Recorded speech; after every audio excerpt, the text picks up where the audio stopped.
The hidden risk in every hospitality HR team.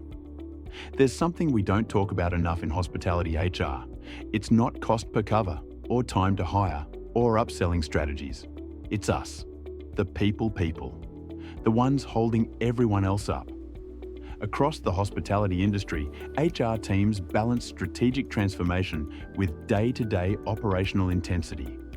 The responsibilities include visa compliance, managing ER caseloads, addressing sudden rota gaps, and implementing culture change initiatives, which can be overwhelming. And for senior HR leaders, that pressure rarely lets up. This week I read a new report by Tapt Solutions on the well-being of HR leaders. The report focused on the well-being of HR leaders, not on HR as a function. HR leaders. And it made me stop. The research is simple but stark. Almost all of us feel overwhelmed, and many are considering leaving the profession. The scary bit? No one seems shocked. Get the full report here. The strategic importance of the HR leader's own well-being. Tapt Solutions. Why does this matter more in hospitality? We already know our industry comes with unique pressures. The hospitality industry is characterized by high turnover, constant fluctuations in staffing demand, emotional customer-facing roles, and operations that are unaffected by weekends or public holidays. HR in hospitality isn't just busy, it can be intense. We must demonstrate strategic thinking and deep operational expertise. We're implementing culture programs on one floor and running fire drills, literal or otherwise, on the other. And we're doing it with fewer resources than most industries would consider acceptable in some cases. Here's what that adds up to. By 10 a.m., decision fatigue sets in. Constant pivoting exists between recruitment, ER, training, payroll, and emotional support. There isn't much room for offloading because you're required to maintain the line. It's not that HR leaders are underperforming, it's that in many settings, the system is unsustainable.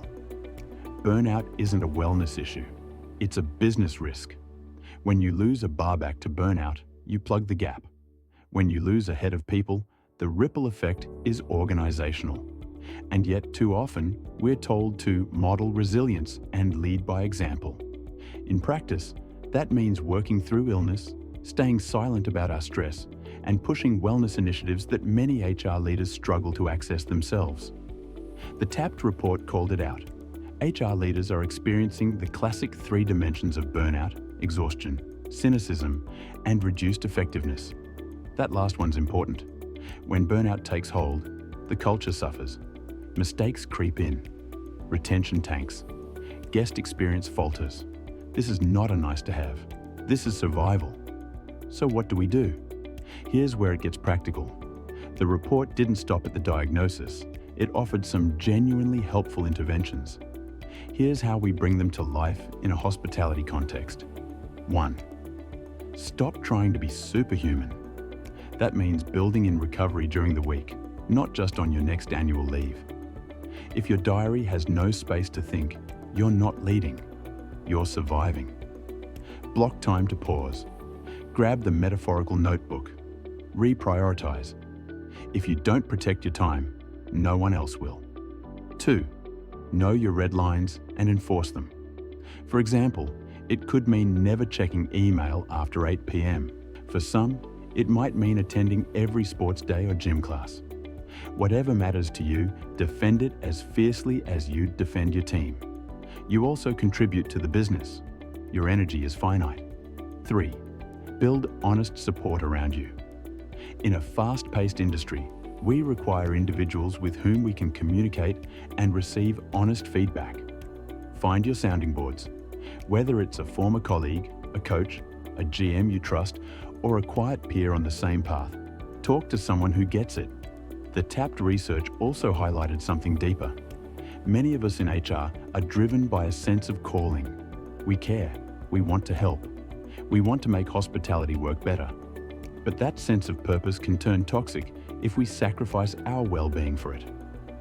You can't pour from an empty cafetiere, and no organization benefits from losing experienced, value-driven HR leaders. Let's call time on the martyr mindset. Enough with the hero complex. Enough pretending we're fine. If we keep burning out the people who build the culture won't survive. Hospitality HR needs to get serious about protecting its leaders. HR should prioritize structure and support over slogans and step counts. That means redesigning roles so HR isn't holding every function's leftovers. Making space for HR to lead, not just react. Normalizing well-being as a strategic priority, not a sideline initiative. Because if we don't protect ourselves, we won't be around to protect anyone else.